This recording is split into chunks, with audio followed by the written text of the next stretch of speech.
There are games that are amazing, and then there are games that make you just want to never pick up a controller again in your life. But what about the games that are in between? Or more accurately, games that have the potential to be absolutely great but fall short of for whether it was released slightly unfinished, too many bugs, or it simply just didn't deliver on the hype it created. Those are the disappointing games. Games that you love and want to play more, but the game just fights you, or sometimes the game has the potential to be more than what it is, but it just missed this opportunity. So, this is my list of the 5 most disappointing games of 2013. Crysis III. This game is eye candy to any gamer that played it. The graphics beat even the next-gen graphics on the Xbox One or PlayStation 4. But other than pretty cutscenes and lush environments, the game has little to offer. The story feels rushed and pushed out the door. Even some of the subtitles don't match with the actual audio. Oh no. No. Claire, this is Prophet. My CO from... Look at The characters seem interesting, but very little backstory is given about any new character that hasn't been in previous games, and at the end of the day, you just don't care what happens to them. The game does have its moments though. For instance, when Claire dies, I did feel sadness for the characters involved. Had they built her character a bit further, I probably would have been impacted much more than I was. The gameplay is solid and fun, and gives other options than just duck and shoot. The nanosuit upgrades allow for flexibility on how the player wants to play. Do you want to be the kind of person who runs into enemies guns ablazing with full armor upgrades so you're nearly unstoppable force? Or do you want to have a faster recharge and faster movement and stealth for taking out enemies silently, preventing reinforcements from arriving? All these aspects make the game fun to play even if you don't care why you're exactly doing the mission you're doing and how it affects the world. The multiplayer is some of the best I've ever played. It's fast paced and not just a run and gun, but requires some tactics and quick thinking about when to stealth and want to just shoot the other person. There are 2 things that break multiplayer for me. The community is dead, and the game crashes after several matches. One crash was so horrible it corrupted my PS3, forcing a complete recovery of the hard drive. So in conclusion, Crysis 3 fun to play, but could have been much more than just an FPS with stealth mechanics and upgrades. What the fuck am I supposed to do about it, eh? I'm Michael Sykes. I'm just a human, Prophet. I couldn't even save one fucking life, not one! SimCity. This game is fun. I'm just gonna say that outright. This game is fun.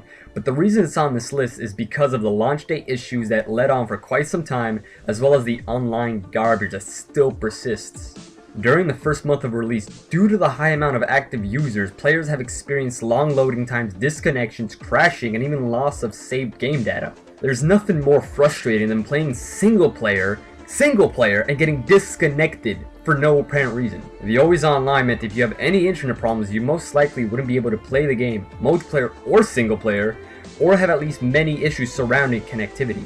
It also means that eventually when the EA servers are shut down permanently, what happens to the game? Will they allow the game to finally play without constant internet connection, or will they just allow the game to become paperweight and useless? It's sad because the game is fun, but with all these problems, it just leaves a bad taste in your mouth. It's like having a well-behaved child, but it has ill-mannered parents that just stick their faces in everyone's business that just, you don't want to really be around that child, not because of their own fault, but because of the parents' fault. Dead Island, Riptide. The trailer for both Dead Island and Dead Island Riptide were emotional. You felt shocked and excited from the trailers, thinking the game was going to be story-driven, focused on the loss of loved ones and how it changes the ones affected by their death. A true zombie apocalypse story. This is no Walking Dead. Instead, we get a half-assed story that you don't care about, and you basically just want to finish the story mission you're currently on just to be able to progress through the game. That's not a story, that's busy work. The zombies have no real fear behind them. Get bitten? Not a problem. You're immune to the infection. You died? No issue. Lose a few bucks? It's as if nothing ever happened. The 4 characters we are given to play as are uninteresting, and besides a few paragraphs of backstory, nothing else is really given much about them. The characters are uninspired, boring, and don't build strong relations between themselves or anyone they meet along the story. The only thing that saves this game is the gameplay and how fun it is to cut limbs off zombies and customize weapons to your personal liking. Are you a pyromaniac? Like fire? Here's a flame bat. You want to bash zombies' heads in? Here, have a sledgehammer with a double the weight and power. Have this game had a compelling story with interesting characters and true fear, this would have been the true zombie apocalypse game. Oh wait, wasn't I supposed to be talking about Riptide?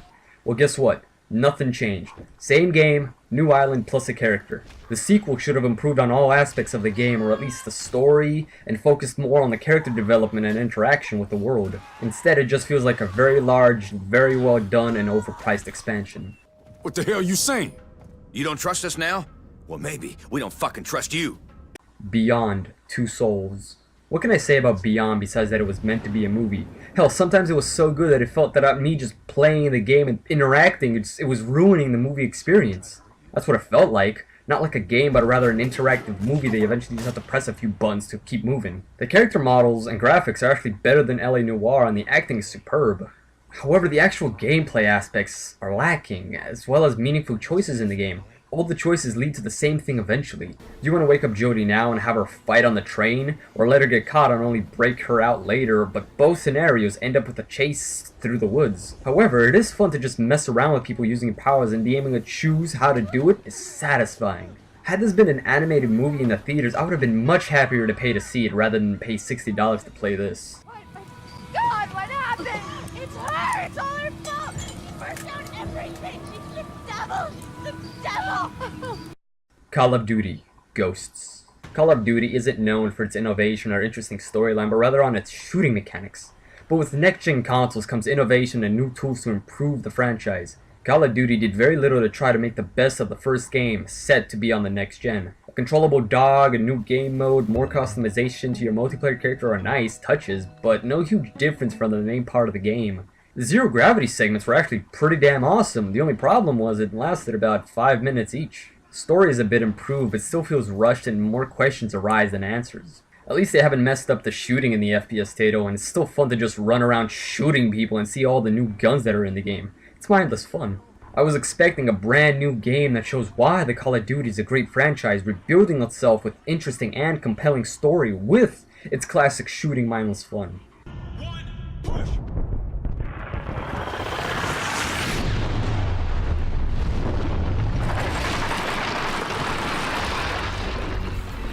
That is my list of 5 most disappointing games of 2013. What is your 5? Do you agree with me or disagree? I'm open to any opinion you got. Leave all your feedback in the comments below, and Happy New Year, and here's to a strong year of gaming.